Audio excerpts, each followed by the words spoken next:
Welcome back, Dota 2 fans, to the National Cup brought to you by ProDota.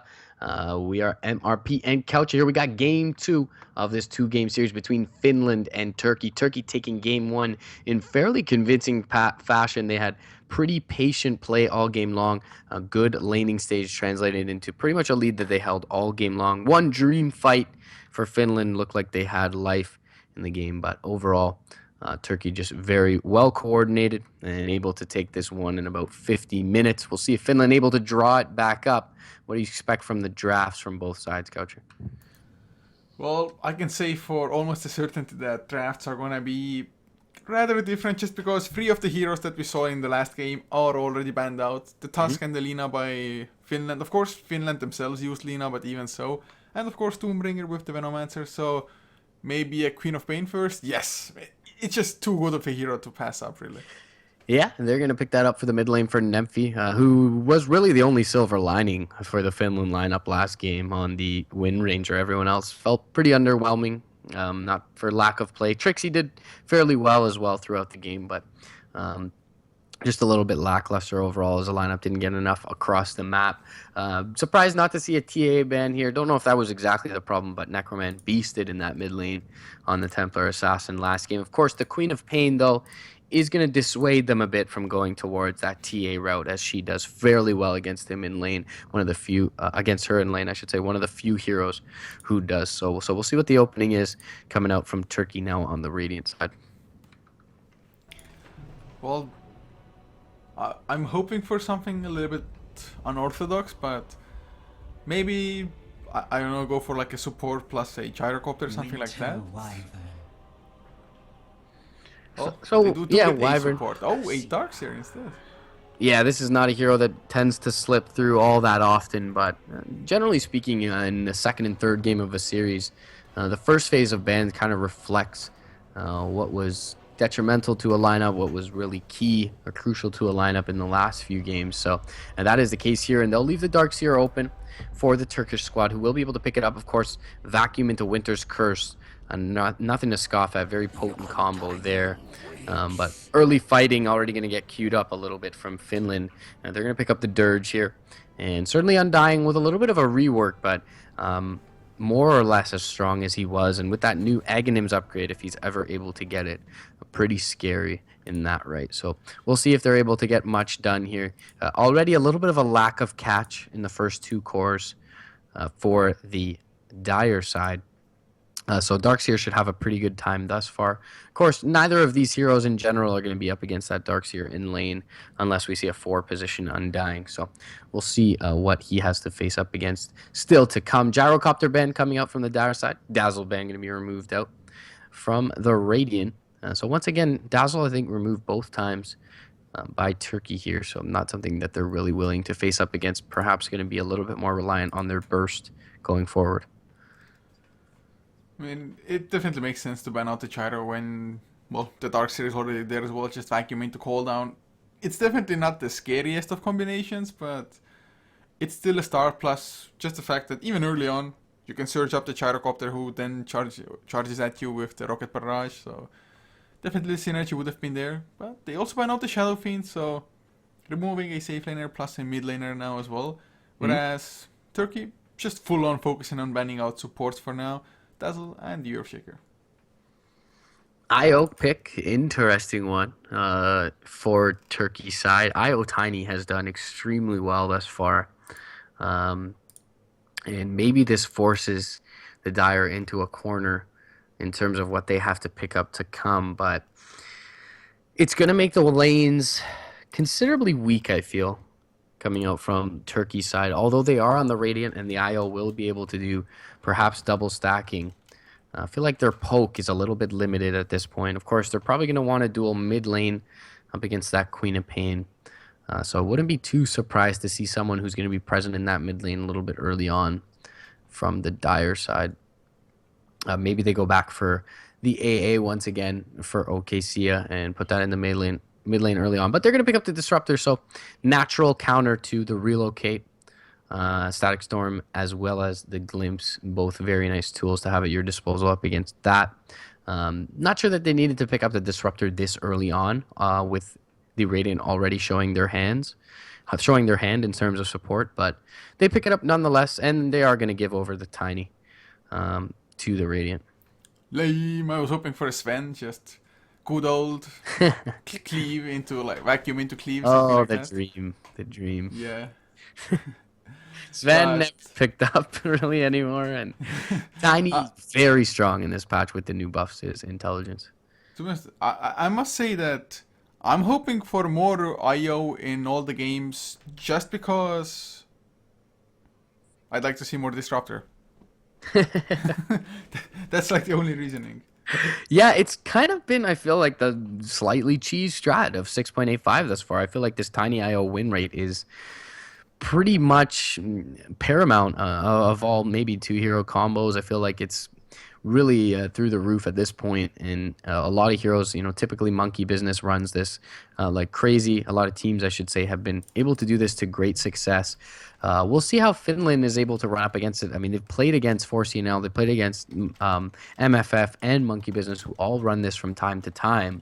So they're certainly familiar playing against it, and you see that instant disruptor pickup, but felt like they could have left that to the end. They should still be able to find a pretty strong core here. But either way, they're gonna be hard pressed early on, at least like in this mid lane with the Queen of Pain, and we'll see if there is the kill potential. Tiny's gonna be able to at least harass the heck out of her.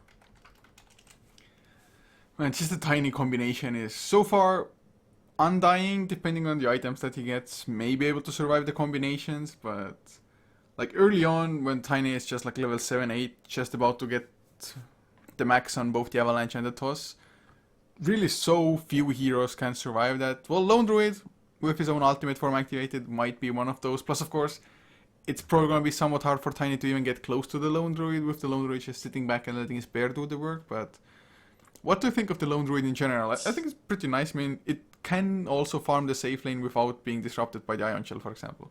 With the Aghanim Scepter, the Lone Druid's fairly potent. Before then, I really don't know. I mean, this is a lineup that is geared to fight. Queen of Pain, Undying Disruptor, definitely have some 5-man potential here, so maybe the Aghanim's not even needed for this Lone Druid. The Root is very nice up against the IO. And the Tiny, two heroes that really want to be running around in the fight with that overcharge and that extra movement speed. But whether or not your bear can get into range is another story. Of course, the Phase Boots buff kind of helped this out a little bit for the Lone Druid, so we'll see how he fares. I guess they feel that they can take advantage of the laning weakness early on, and the Lone Druid should do well up against that safe lane of Wyvern +1. And in that sense, I really do like the pickup. But in general, I don't know how strong the Lone Druid can be. Of course, buffs to both the Battle Cry and a couple of things for the LD here. He's got a lower cooldown on his summon as well. So LD stronger. Not sure if he's totally viable, but perhaps Finland looking to prove me wrong on that front. And the Broodmother ban comes out once again from Turkey, and the Legion Commander ban, a very wise one coming out from the dire side here from Finland. Of course, setting up a duel into a relocate more often than not will net you a kill and even some bonus damage. So don't mind that them taking that away from the safe lane. Also with Press the Attack and Cold Embrace, much sustain to that dual lane. So definitely could have done very well. Well, we'll see what will be the last heroes at the moment, but if you just look at the 4 heroes on either side, is there a side you favor clearly going into the game, taking into account everything, laning phase, mid game, late game? Still feel like there's quite a bit of a lack of catch for the Dire. So at this point, I gotta favor the Radiant quite a bit. The last pick, of course, could turn the tides. But right now, things looking good. Slark, definitely an elusive carry, and as mentioned, I mean, lack of catch. And when Slark is going up against a lineup who does not have very reliable disable and a decent amount of burst, he is going to do extremely well. So I feel like once again, it's somewhat of an outdraft from Turkey side here. And Klasinki, very bright mind, evidently. But Bristleback will be the final pickup for Finland. And they've tried to run this hard one position carry Bristle, but it hasn't really worked out too much. Nemphy is going to pick that up. I still expect it to be towards the safe lane, even though he's a mid laner in general. Boogie probably just a little bit more comfortable on that lone druid. So Bristle and Boogie on the lone druid will probably, be on the side lanes, and we'll still have that mid lane go towards the Queen of Pain here for Klisinki. But we'll see what the laning configuration ends up being. Still feel like there is quite a bit of an advantage here for the Radiant in terms of draft. We'll see how it ends up panning out. I mean, so far, Nemphy is the one picking up Bristleback, and Queen of Pain might be handled by Trixie, but of course, you can still easily swap it once you actually get inside the game as well. Maybe they just want to create a little bit of confusion in the minds of the enemies as well. But is this gonna be like a lane player swap instead of? I mean, is it gonna just be Trixie handling Queen of Pain in the mid lane? Yeah, I feel like it's a role swap. It doesn't make much sense to me to put the Bristleback mid. Although, up against IO Tiny, Bristleback does not get completely crushed with. But he still won't. He won't find last hits, and Queen of Pain will. I feel. It's tough to say. Maybe they put in one of the supports with him, but I mean, how well does Disruptor do in lane in general? He's not a scary support at all, and you need to find him levels, and they won't really be able to do so mid lane, I feel. So I feel like he's better off pulling in the side lane alongside his carry, and Queen of Pain has the blink away. So if she keeps diligent about regen, should be fine in this mid lane, despite definitely being shut down a bit, and perhaps the lone druid gets quite a bit out of the safe lane. But Slark, once again, as we mentioned earlier, is a very slippery one position, and he won't be killed off, presumably early on, aside from any missteps. Oh, I've got my second crash in a row now. So 2 and it's fine, counting. Game was paused anyway. Yeah. I got my second one as well, so all good. Some courtesy, and shout out to the players and the admins for having had to bear with us through this phase of Reborn being put through. The crazy thing is that Valve was like, "We fixed the issue, guys. Yeah. Be happy." Yeah. Oh no, they didn't. But you had a working client. You had, thousands of people using Reborn while it was still in beta. Well, I mean, I must say that I'm one to usually just completely hate on anything that's upgraded, anything that's new. Yeah. But the client, when you enter it, does look pretty slick, it's in all nice. honesty. It's certainly nice. It's definitely interactive and all that jazz that's important these days. I am extremely slowly reconnecting. The graphics, have they updated that at all? I mean, to be honest, because of course I hadn't. It looks better in the loadout. It looks better in the loadout, to say the least. The game looks pretty crisp. Overall, I mean, Reborn's not bad. I mean, but the game itself has always looked this good, hasn't it? I think it looks a little better in Reborn. I think it looks a little better, a little more sharp. But yeah, it's like I think FPS for most. Oh, Nemph is so gonna go down for first blood. A few more attacks. Yes, success for the Turkish side. Glimpse back though, they might get Necroman in return. A few more attacks, that's all they need. Okay, see ya. Yes, so wait, 1-for-1 trade. Or is it MDL? So damn squishy on the IO and uphill miss. Oh, and Disruptor, as you would expect him to do, with massive right clicks early on, 2-0 already. And that's going to help him out quite a bit. He can probably get an early set of boots here. Sitting on 480 gold. Not exactly the target you want to pick up that gold, but certainly nice nonetheless. Darkseer going to be solo in that safe lane for RNT. Radiant side going to be that Turkish squad. Over in the mid lane, Necroman. On the Tiny, he's going to be accompanied, of course, by MDL on the Wisp. That's going to leave Shock on the Wyvern. And finally, Klisinki going to be over in that off lane, interestingly enough, on the Slark. Yeah, a little bit weird though, Slark. You used to see him in the offlane a tiny bit, but was it the Turkish side expecting different laning, or it's hard to say and hard to speculate about it, but in situations like this, Vilex actually might be in trouble. The Pounce comes out as well. Shock already throwing out quite a bit of damage, but well, Slark only being level 1 cannot really commit all that much, plus, well, 4 stacks of decay make Undying almost unkillable like this. Yeah, not the target you really want to initiate on there. Bot lane, Trixie taking a ton of damage from this Ion Shell. RNT chasing him down behind the tower, He's going to turn for a Shadow Strike, and that may even be his death. He's going to have to blink here. Will blink back down towards the tower, and it wasn't the longest range blink, but RNT going to be punished for his insolence here. And baited and outsmarted.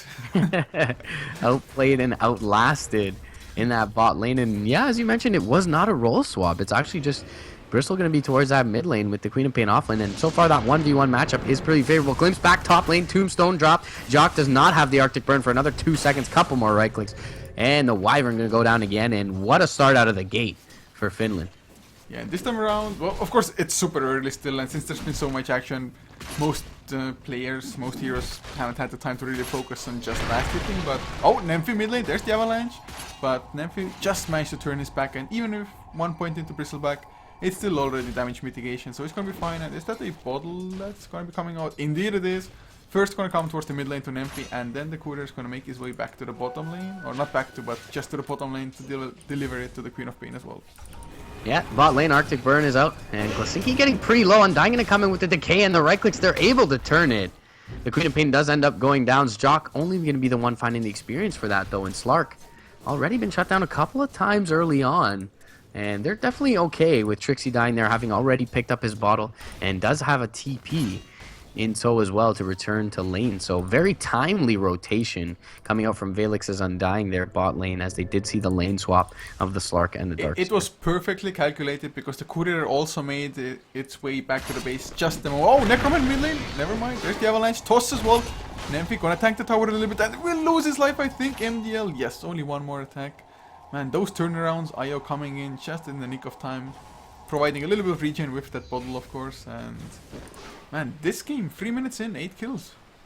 Yeah, definitely a lot of early aggression, despite having a Winter Wyvern and a Wisp on one side. So both teams really playing far forward. And after the lane swap, maybe Nemphy jumping a little bit forward with a little bit of bloodlust there. But we'll be able to turn it around. Will that IO tiny combo.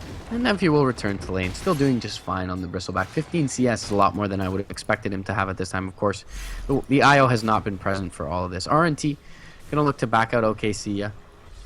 And he will be able to outrun him on the Disruptor. With that 350 MS is going to be a complete tie-up on that. And I've been disconnected from the game once again. Ha! You suck! Damn it's Canadian. totally your fault. Oh, we are gonna get the haste rune picked up by Necroman now, or well, MDL probably wants to bottle it up instead. Yeah, that's gonna be the case. For a second I thought like maybe give the bottle to Necroman for a second, have him get the haste. Just makes it easier to get close to somebody, go for the avalanche toss combination. But not to be this time around. Now though, RNT still facing just OKC, a Disruptor being so abusive, just, well, the range advantage. Oh, mid lane, there's the avalanche toss. Nemphy will go down, I think, with Shock helping out. And indeed, that will be yet another kill in this game.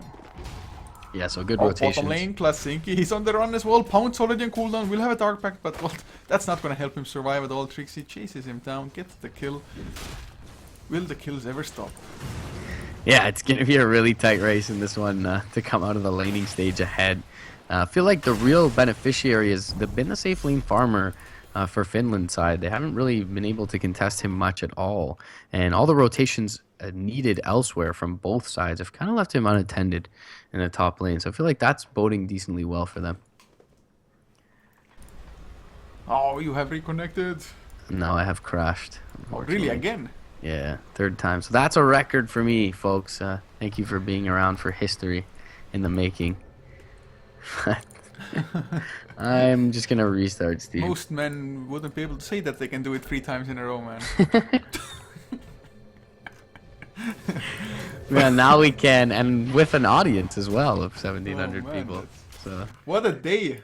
what a lovely accomplishment that is there. But hopefully, Dota, we can get some of that underway.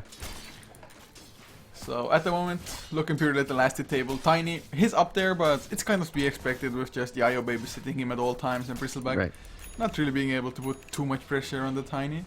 But after that, it is mostly the Dire show. Yeah, wondering if it... mid lane, another toss, nicely back into those creeps as well. But just 3 points into Bristleback. The Tombstone now, Vilix really wants to turn things around, but Necroman is like, yeah, I'm gonna farm it up, but MDL, is he gonna survive? Magic Wand helps him for a little while. Necroman picks up Nemphy, and now can he go for a Vilix as well? There's the avalanche, but he needs a toss in 1 more second. I think he's gonna get it. Tiny OP. Right? Yeah, he is thus far in this batch, and they've been able to turn it around nicely. I wonder, have they really been able to prepare any stacks for the Radiant side, having needed all these rotations early on? Oh yes, there is a triple... Oh no, a quad stack in the big camp. Wow. So good on them in terms of their Trixie might be in diligence. trouble, never mind, blinks away. No pounds to connect on him. Yes, and no game to connect for me just yet. Still waiting on it, but... All good. You're not missing anything, just avalanche and toss, man. It's not much to look at. Another toss, another kill, you know. Although, I mean, Nymphy with 3 points into Bristleback is somewhat durable and won't go down to one combination. Not by a long shot even, to be honest, but it's just Bristleback doesn't do too much in return either, just because if he wants to use all of the damage coming in from his ultimate, when he has enough stacks of it, he has to turn towards the Tiny to hit him, and if he gets hit by the avalanche toss, then, well, that's when the damage really hurts. Oh lord, I don't think I'm gonna get back into this one. Well, what can I say, man? S happens. Good old Radio Dota. I'll just have to listen to your smooth voice for the next while. Just restarted Dota. You can hopefully. join through Dota TV and catch with a 2-minute delay, man. Oh, I'll just- glimpse onto RNT, Darkseer. Are we gonna get the root by the Spirit Bear? Ah, Spirit Bear! Never lucky. Of course, Spirit Bear doesn't have boots as well, so can't I'm do in. too much. Relocate top lane. And they're gonna look to find Boogie here. Avatos, easy kill on the lone druid, and yeah, he's very susceptible on the main hero to that combo. So finally, I do load back in here. Nemphy gonna get a bit of space mid lane. They're gonna try and bring down this combo. Tombstone gonna be popped early. Tether back to a creep, and the Wyvern gonna come through as well. Jock does not have that Winter's Curse available, but now toss forward from the Slark, and he's going to land the pounce as well as the Dark Pack, but with his back turn, Nemphy will be able to bring him down first. Trixie going to come through with the Sonic Wave, and does not land it onto his Jock, but will be able to presumably bring him down as I DC again. Holy shit. Oh man, at least you got to see some action, but Right? the Sonic Wave did almost nothing to the Tiny. I mean, look, the Tiny's health pool, 1461. Yeah. It looked It's pretty 8 minutes in. Plus he has an IO to back him up with like extra regen and stuff, and now he pops the drums. They're gonna go for Boogie again. Avalanche connects, toss will follow, and that is gonna be the kill after a few balls of the IO hit him as well. IO even had a double damage, plus not only did they get the kill, they also will claim the tier 1 tower in top lane. So definitely picking up the pace. 9-9 is the kill score, but this Tiny, he's 6-1 and 2 in the kill score. He has drums, power treads, a magic wand, and 1900 on top of that. Yeah, I felt like when they picked up the IO, I mean, I mentioned in the draft that they put the dire side into a corner, and I really was expecting the Tiny pickup just because of how strong he has been, but they handed over to the Radiant, and certainly... Tiny is pretty much doubling the net worth of anybody else. So Trixie Yeah. isn't getting quite doubled, but it's not too far off either. Yeah, and how much is the Queen of Pain doing for you relative to the Tiny at this point? I mean, Avalanche Toss combo right now is so deadly with them especially both with being Blink maxed now out. picked up. Yeah, so the gank is real, and Trixie hopefully does not show himself bot lane. I mean, Nemphy and Velix are here, and they're baiting this Queen of Pain out, but I don't know if the trap's really going to be sprung. If Necroman gets into range, it's a dead Queen of Pain. Avalanche is there. Toss, nicely placed as well. And it's a dead Queen of Pain. And now they can't even turn the fight with TPs coming in. They're going to just be able to focus down this Tombstone fairly easily. Soul Rip going to be too late. Winter's Curse comes out. Nemphy going to be dropped as well. And Turkey completely overwhelming Finland in this one. Oh, Relocate forward. And they'll find him with the Avalanche. Felix, despite all the strength, going to drop here as well. And overall, looks like Finland are just going to be kind of toyed with in this one. I mean, what do you do with your free farming Lone Druid at this point? That's really what I don't understand the draft from Lone Druid. Not sure if for he you, still but for doesn't me, have his first Midas. he has a clean shave though, at least on my screen. No beard. no. For me, he still has the good old beard. Oh. And looks exactly like whichever actor. I think in the movie he was called like Jebediah or something from Iron Man 1. The business partner of Stark. He certainly does. Looking grim for the Dire. Looking very grim. Mid laner is below 4 heroes on the Radiant side in terms of net worth right now. Oh, Klasinki. Okay, see, never mind. Not gonna get the kill. Had an observer ward. Saw that the Slark is super low, but couldn't get quite close enough for the glimpse. And then Slark just popped his ultimate and ran away.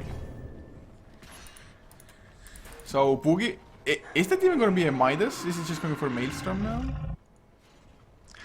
Yeah, it seems like a little late for a Midas pickup at this point. Probably expect the Maelstrom.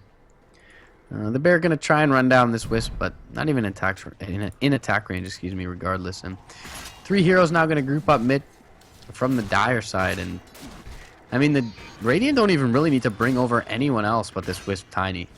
In the very least, they're not killable without some very lucky roots. But they're gonna group up around the Tombstone, and they're gonna elicit a response from the Radiant side. And RNT gonna surge up the Tiny, blink for it, avalanche onto 2, Toss is there as well. He does get it up onto the Bristleback, unfortunately. Sonic Wave comes out onto 2, they're gonna have to relocate them out. And everyone blinks back, still surviving from the Radiant side. Slark gonna pounce in from the low ground though, will latch it onto the lone Druid, but is in a bit of trouble himself, will have to pop his ultimate and back up. And overall, no one gonna die after a pretty big bloodbath in the mid lane, but still, really nothing expended from either side.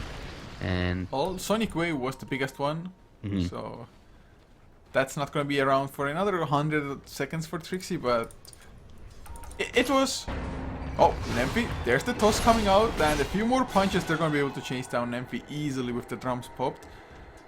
But most of the damage was just like purely done by Tiny there with the avalanche and toss. yeah. You don't give away this combo. I mean, it's really that simple.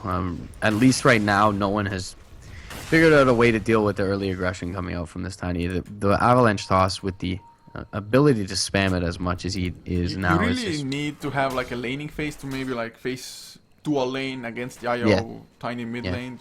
Perhaps you cannot draft have him snowball. Yeah. You just no.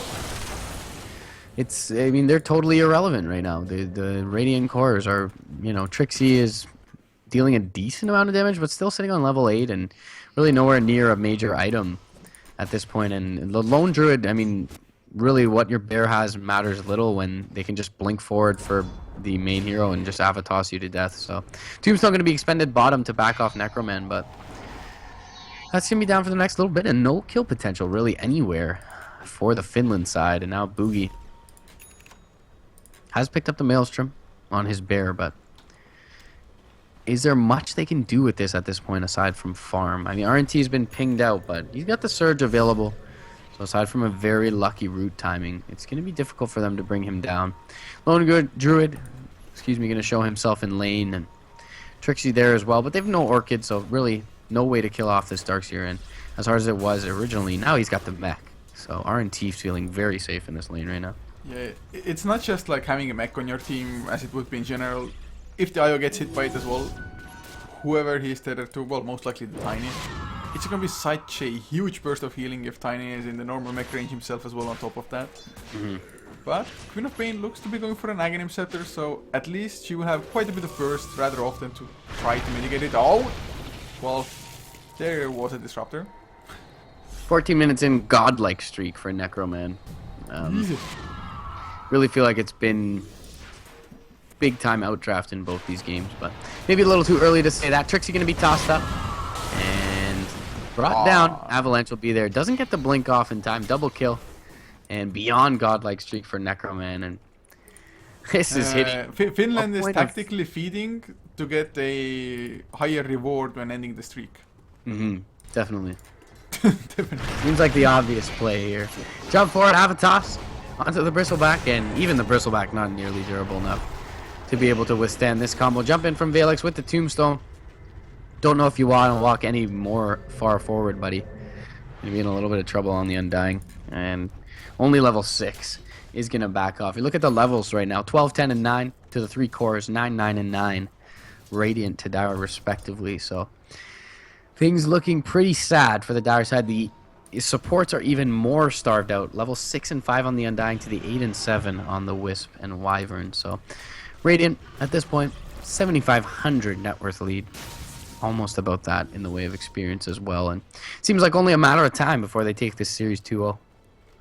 Yeah, it's just a massive showing by them, to be honest, for now. But in all honesty, even should Finland lose this 2-0, they still won 2-0 against both France and Bosnia, so just advancing from the group is almost certain for them anyway, but it's always better to take the first seed if you can. Yeah, and it's gonna play a little bit of a role in the mental aspect. I mean, hereafter, I mean, as strong as they are and winning 2 series now, we expect Turkey to move on in the top 2 of the group as well. So it's not unlikely that these two teams face up against each other once again. And really, I mean, this game, of course, much more so than in game 1. Turkey very dominant. Relocate top lane. And they're going to find out OKC again. Have a toss, right click. Dead Disruptor. And with the vacuum into the Winter's Curse, I mean, this whole dire lineup has been really brought underneath the jaws of defeat. And Boogie going to try and back out. But the pounce from the east side will catch out Trixie. Couple more right clicks. This is a dead Queen of Pain. The bear getting very low is going to drop. That's some easy gold for the Radiant side. Slark going to pick that up. Avatos comes through from Necroman. Nemphy going to drop as well. And 2 down. Do you just tap out at this point? It's like, I feel like you do. I feel like you... I mean, what is there left for them to do? The level advantage is now monumental. If Disruptor had level 6, maybe they can turn around the relocate like that. Just wait with... Or, yeah. That's just it. If this fight, if they had a static storm to throw into the kinetic field to begin with, it would have been a whole different story, but it's like it's 17 minutes agony now as well for Tiny. Unbelievable performance. Very, very nice win coming out from Turkey, and they look super calculated. You mentioned it early on. I mean, they have a lot more chemistry than people give them credit for. And looking really strong all series long. I feel like in both games they outdrafted on top of really outplaying Finland. So back to the drawing board it is for Finland, 2-0. Turkey there going to be still undefeated thus far, and Finland going to take their first loss of the tournament and their first series loss of the tournament in addition. So very well played to Turkey, and congrats to all you value bettors who picked them up over on Esport Gaming and Dota 2 Lounge. So well done to you guys. Yeah, man. Bettors definitely happy. Or, well, most of them, I guess, are extremely unhappy right about now, but that is life. You can't really help it, but... Well, I guess this is it for us for the day. Thank you so much for tuning in. Hopefully you have enjoyed the casting as well. I myself haven't casted for a long time, or at least not much at least. But were some fun games. Game number 2, certainly extremely action-packed, so I enjoyed it at least. You didn't see half of it, but fortunately. Yeah, Tiny.io guys, ban it. Just ban it. Yes, for sure. But very few ways if you want to, in general, see more of us, you can check me out at Coucher and our lovely Canadian caster at MRP_Dota, which is so hard for people to find, probably. Right? Underscores Dan's game, honestly. Yeah, MRP stands for More Rage Please, by the way. That it does. Why didn't you rage when you were disconnecting, man? Right. You right? didn't just keep true. Trying to keep composed in front of the viewers, but either way, guys, once again, appreciate the support. Thanks for joining us, and all the best. More Dota to come your way. Game show going on actually right now, and some of the games are going to be going on fairly soon, and that'll be 2 a.m. EST to start. Once again, we have a couple of series carrying over from yesterday, and then another full day of games, and then tomorrow there'll be some more national, so be sure to follow us over on Twitter. Tomorrow and might not have any national games. I think they continue on Sunday. Quite a few schedule changes. Game show for sure starting at 9 CET tomorrow, so 9 a.m. CET or 3 a.m. Eastern, so be around for that, guys, and thanks for joining us once again. GG. See ya, guys.